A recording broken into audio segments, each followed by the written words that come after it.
Námestovský chrám svätých Šimona a Júdu sa stal miestom, kde sa spojila oslava mladého talentu a duchovnej tradície.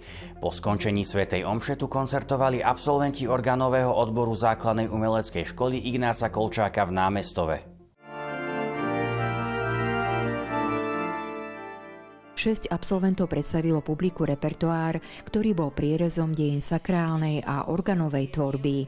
V kostole sa rozliehali tóny barokovej hudby, vystriedané emóciami romantizmu a rozmanitými harmóniami 20. storočia.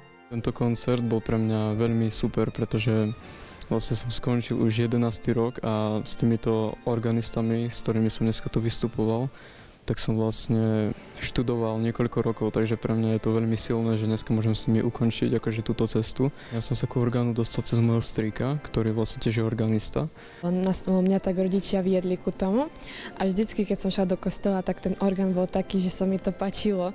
Aj keď som chodila do iných kostolov, tak som vždycky pozerala na ostatné orgány, že ako vyzerajú tie píšťaly a vždycky ma to tak fascinovalo. Všetko bolo pre chválu Boha, čo ma najviac tešilo, hoci niekedy, keď hrávam, tak nie je to dokonalé. Poďakovať by som chcela hlavne pedagógom, aj kňazom teraz, ktorí ma tiež vedú ku tomu tak tlačia a hlavne aj rodičom, mamine aj tatinovi. Orgán som si vybrala aj práve preto, že je to taký kráľ nástrojov, že je veľmi mohutný, veľmi farebný a dá sa veľmi pekne na ňom vyjadriť rôzne emócie. Pre mňa to znamená veľmi veľa a aj keď niekedy niečo nevyjde tak, ako by malo, vždy to treba brať ako tú oslavu a modlitbu.